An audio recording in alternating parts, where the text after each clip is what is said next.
my first COP. I've never been. I've watched the news headlines over the years and decades and always wondered what happens here and felt like I was missing out on the party and was kind of curious about whether it'd be worth my time or not. So I decided that this year I would come, and I'm really glad I did. It feels like Disneyland for climate enthusiasts, in that there's a lot of people here. It's spread out over a big area. It's outdoors. It's hot. It's hard to find shade. There's long lines for the main attractions and the food. Yet I would come back again. That's kind of the way it feels.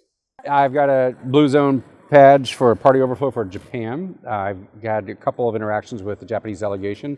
Did a dinner event on Monday talking about hydrogen and technologies and innovation. Did another event earlier today talking about their net zero roadmap they released today and my reaction to it and what I thought was missing or should be included. So just a lot of engagement with the Japanese delegation. They are thinking about net zero. They're also thinking about energy security because they import so much energy. How to solve that is an important sort of question for them, given their level population. They don't have growing population the way the United States and other countries do.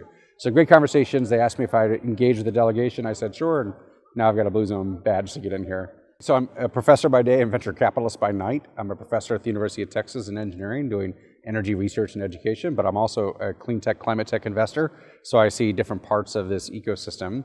And I'm here wearing both hats, frankly, for different roles. And I'm bumping into a lot of academic buddies. There are delegations here from UPenn, brought something like 24 faculty. University of Chicago brought 18 students.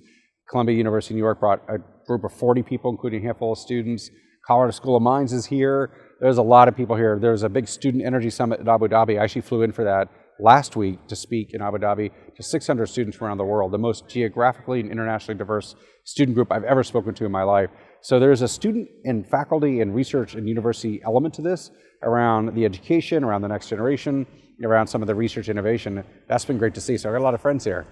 Hosting this climate event in the United Arab Emirates is good news and bad news. So it feels kind of preposterous. Why would you have a big climate event in such an oil and gas dependent economy, in such a hot location where you have air-conditioned buildings, where you have to import the food from around the world, this kind of thing.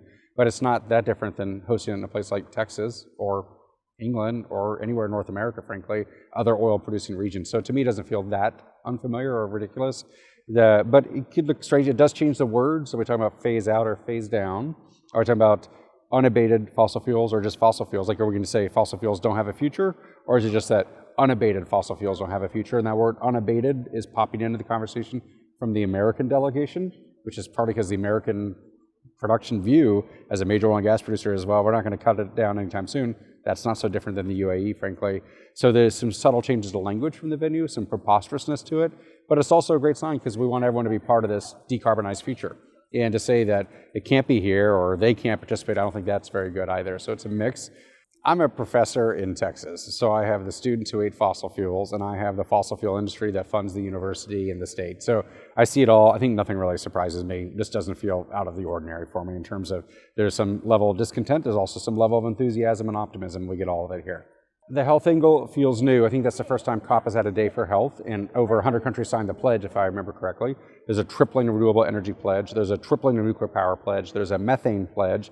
There's a loss and damage pledge and fund with money behind it. So none of these are perfect. None of them go far enough, but man, they're a step in the right direction. I think that's pretty interesting.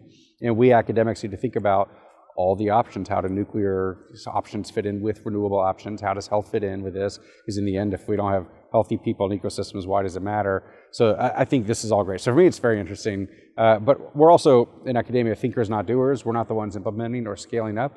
We're helping to think through the solutions. So a big part of this is all the investors, the financial people, the business people who are here. I guess in the old days, it was just diplomats negotiating, but now you have the business community. I think that's a good thing because we need them to scale up.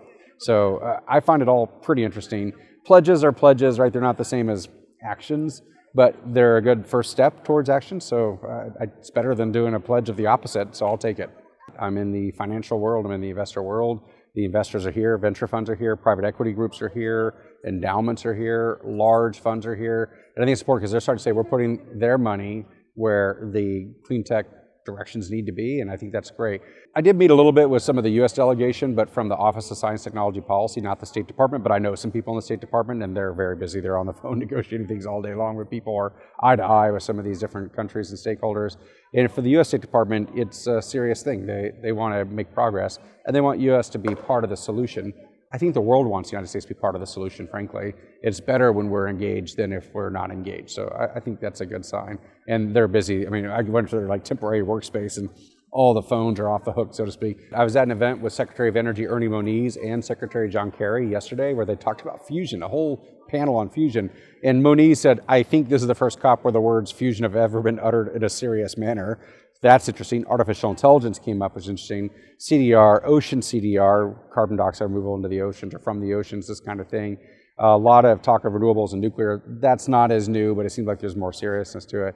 So there's a lot of technologies, and the question for us, is it just a technology play, a policy play? What's the pathway to get to net zero? Geoengineering is controversial for a variety of reasons. If you take climate action into two buckets, you'd say one is mitigation, reducing emissions, one is adaptation, which is, well, it's warming is going to happen, let's figure it out, let's build dikes or flood barriers or all move to Minnesota or something like that. And geoengineering feels like the latter part, adaptation, which feels like a lot of people giving up. And so it's controversial for that reason. It's also controversial because of the fears of unintended consequences. If you're going to change the atmosphere, what other things will happen that we're not aware of? But I would say that climate change itself is a huge geoengineering event, but without intention. So I think we have to start looking at geoengineering, frankly, along with the other factors. But man, it's controversial. It kind of scares me. I'm not sure if we should change solar radiation or what we should do, but at some point we don't want the ecosystems to suffer too much or the people to die. I think there are some things I heard that would align with Texas, in particular, whatever the Gulf states would be on board with, probably Texas would be, which is more solar, more wind, more renewables, more nuclear, but also the words unabated fossil fuels as opposed to getting rid of all fossil fuels, and also the words phase down instead of phase out. So there's certain key terminology that would fit well in Texas, I think, compared to things like saying fossil fuels don't have a role in the future. So I think there's some opportunity for Texas, and there are Texans here. I have a lot of faith and confidence in the students, the younger generation. They're serious about this. This is their multi-decade generational conflict. It's their Cold War, it's their World War II. They're pretty serious about it, and I just like, let's get them into leadership positions in government and business as fast as possible, because we're in good hands with them. They'll take care of it. So my job is to train them up and get them out the door, so to speak. I'd also like to bring some students here next year.